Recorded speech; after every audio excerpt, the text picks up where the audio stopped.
Good morning, good afternoon, good evening, and good night. That's right. We're ranking Joker, Folie, Deux. Joker, Folie, Deux is a 2024 American jukebox musical psychological thriller.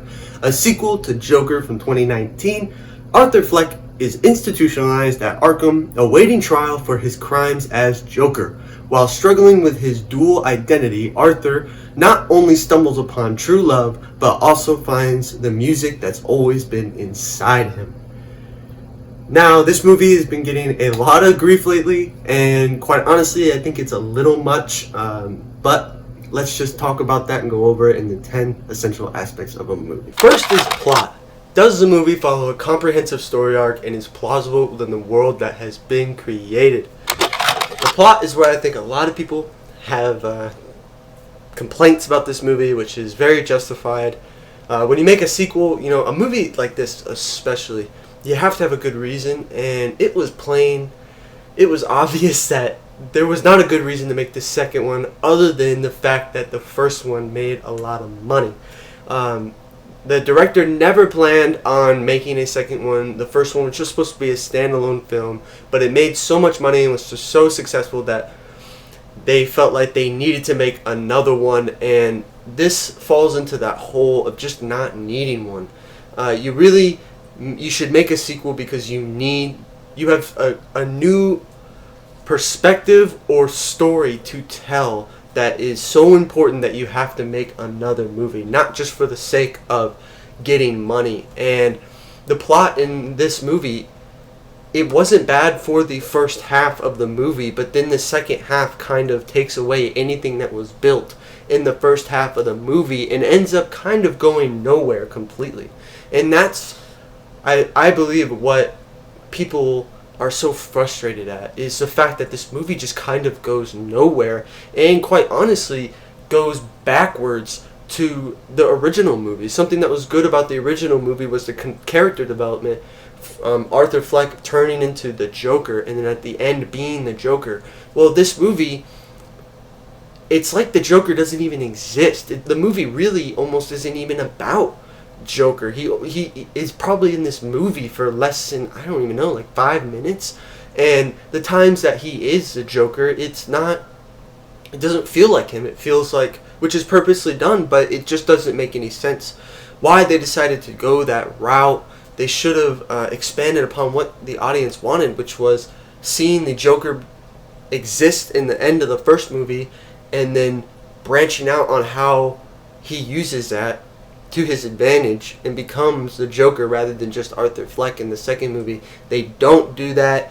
It causes a lot of problems with the plot. It's very slow. It's the biggest reason that people did not like this movie, and it's very justified. Second is attraction. Does the movie have an interesting premise with a high entertainment value? It had potential to be very attractive. I think the trailers are kind of misleading.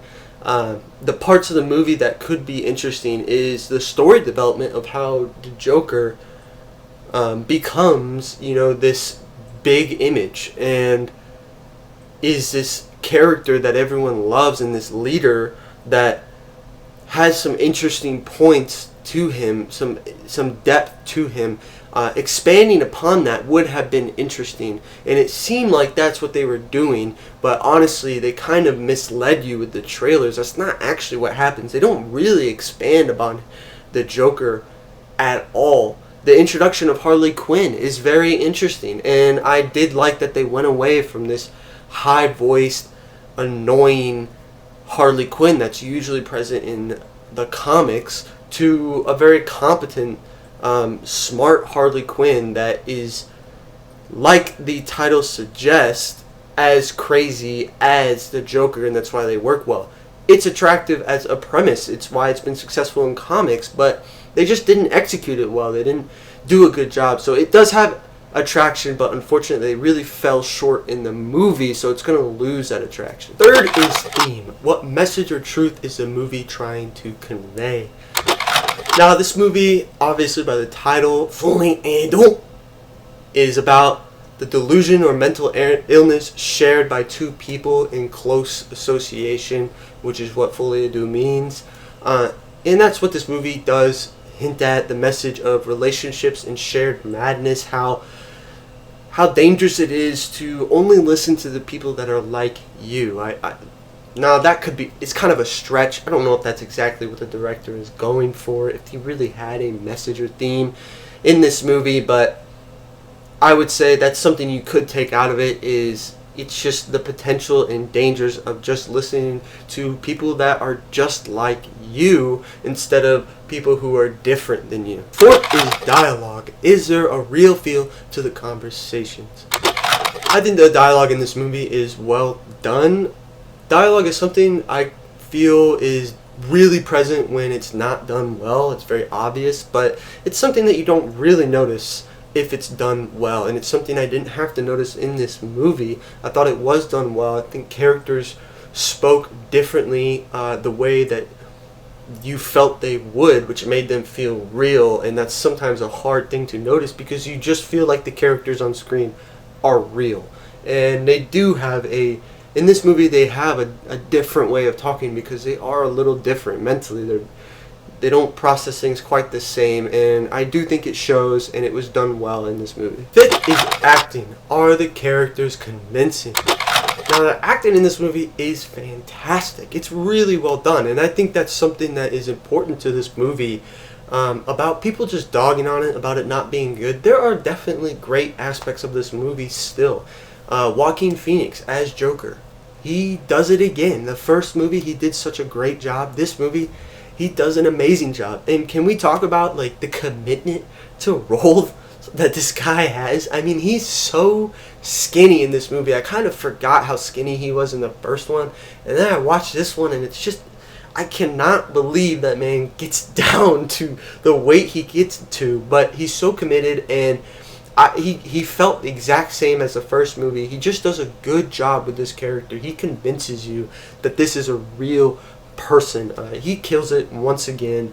The movie's plot and some other aspects really kind of brought it down as more of a disappointment, but it still has some great aspects as a movie, Joaquin Phoenix being one of them. I thought Lady Gaga also did a really good job. She did a good job of capturing your attention when she was on the screen as well. Instead of just being the sidekick to Joaquin Phoenix's Joker, I felt she really took your eyes on the screen as well. They paired well together. There was some really good acting done in this movie, and there was definitely some scenes to let them, kind of use and flex those acting skills, and I thought they did a good job. 6 is cinematography. Is there a creative use of lighting, setting, and wardrobe to convey emotion? Now, again, this movie carries a lot of good things from the previous movie. I thought the overall feel, the atmosphere, the settings of this movie were great. I thought they looked good, and they really pulled you into the world and how dark it can be, and some of the aspects of the world that just aren't so nice. I thought they did a good job with the wardrobe, with some colors at times. It's really a psychological movie, and you have to have interesting shots and interesting perspectives to understand the person that you're looking at, the character that you're following, and how mentally they may not be right, or just how they're different. I think they do a good job with Joker, expressing how it's different, how he is different as an individual, and psychologically making you think, what is he thinking, what is he going through, what's going to happen next. There's a lot of good things about this movie cinematically, which again just makes me disappointed that it's being dogged on so much. I do think it's a disappointment. I think people wanted it to be better than it really was, but there are still some really good aspects to this movie. 7th is editing, and this is all about the pace of the movie. The movie is 2 hours and 18 minutes long.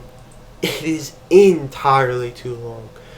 The movie did not need to be this long. We already had a first movie with a lot of character development, and I just felt there was a ton of dead time in this movie. The first half of this movie could have been condensed down much further. The only necessary scenes are really the scenes with Harley Quinn, but otherwise they just had too many scenes that meant nothing, and the musical aspect of this movie, I'm just going to say for the soundtrack, but that is also a part that plays into making this movie longer, that it just doesn't need to be. It needed to be way shorter, and it just wasn't interesting enough to be 2 hours and 18 minutes. I hate how long this movie is, and it really brings me down. Now, 8 is soundtrack. I personally do not like musicals. For the most part, I just don't like it. I am somebody that wants to be very invested in my movie. I want to be focused in, and I want to care about the characters. I think quite often in a musical, the singing takes you away, makes you step back and realize this is just a movie. This is just like watching a play. And I don't like that. I feel emotionally it doesn't keep you as attached to the characters unless you just like music. However, there's ways to integrate music so that you don't come out of the movie and that it feels actually like a part of the movie. It flows well. There's a good reason why people on the screen are singing. I actually thought the musical aspect of this movie was done well. As far as the integration, he's, a crazy person. Harley Quinn is a crazy person, and really their connection, the introduction of Harley Quinn introduces music into Arthur's life, and a lot of these musical scenes are in his head because he's crazy. And I thought that went well. I actually thought the music helped bridge this relationship and helped you understand what was going through the mind of Arthur Fleck as the movie was going on. I enjoyed that aspect. However, they just did way too much of it. I don't know why they felt this need to do as many musicals as they did. There was definitely a point in this movie that they just started singing again, and I was immediately annoyed. It was like, why are you singing again? I am sick of you singing, because there's also several musicals that don't add anything. They're not useful. There's a couple that would, if you kept them and cut out the rest, would be useful, and they actually portray something, a feeling or a motivation to how the movie is going. And I think those in there would be done well and work well for the movie. However, they just do way too many. They just sing too much, and you get so sick of it. And honestly, it really drags the movie down, and it's kind of a shame because I did think the musical aspect could have been used really well in this movie. 9th is directing. I feel the director is in charge of the previous 8 aspects. They're the ones that have to put it all together, give it their stamp of approval, and make a good movie. Now, the director is Todd Phillips, and this was his 12th movie. His movies that he had directed previously were Road Trip, Old School, Starsky and Hutch, School for Scoundrels, The Hangover, Due Date, The Hangover Part 2, The Hangover Part 3, War Dogs, Joker, and finally Joker, Folie. Now, okay, obviously he's done a lot of comedy movies, and movies that I have seen and that I actually think are funny and enjoyable. Now, this is a really weird avenue. The previous movies, between War Dogs and Joker, those are a little bit more serious movies, and I can understand going to serious movies. I think he did a great job with the previous Joker. This one is odd because he took a musical aspect that I felt he had no experience in. He hadn't made any musicals prior to this, and I just feel that this was not the right time to try and use that part of your skills. It's just a movie that did really, really well, and now you're making a sequel that obviously has a lot of diehard fans. I just don't think it's smart to do something so risky as doing a musical, something you haven't done before, with something that is so important. It's beloved by fans. It's something that's loved by people that could be a classic if you continue it on to make it even better. But instead, he just tries some new things that I just don't think are smart. I do think Todd Phillips is a good director. I think he's a good comedic director based on his previous movies. However, he did with Joker have some really good moments of serious directing and storytelling that was psychological and well done. He just tries some new things now, so I'd be interested to see what else he is going to do, and if he comes back to this kind of serious directing role, or if he's just going to kind of hang back and go back to what he knows best, which is comedy. I don't know. I think he'd be interesting to see what else he comes up with, especially something serious. I think he has the potential to make another really great movie. 10th is Time. Does it stand the test of time? This movie will stand the test of time as a disappointment. I think a lot of people are disappointed in this movie. They're angry at the movie. I can understand why, but the first one was just done way better, so it's going to be remembered as the first one will definitely be remembered over this one. It's going to be lost. It's going to be forgotten. The only reason it will be remembered is as a disappointment, unfortunately, because there are some good aspects to this movie. Now for the review section. Rotten Tomatoes critics gives it a 33, the audience gives it a 31, and IMDb gives it a 53. Now these two, I understand. Everyone's disappointed. They wanted a better movie. They wanted a better sequel. I understand that it's not what people wanted. It didn't live up to the hype. But guys, it's not that bad. It really isn't. It was long, and they did some weird things with the plot that could have been done much better, but it's not in the 30s. That is just way too low. Quite honestly, 53 is okay. I do think it's better than that. I think it's more of a 60, just because it has some great things to it. It has a great look to it. There's some fantastic acting. The dialogue is good. The characters are still interesting. It just could have been done so much better.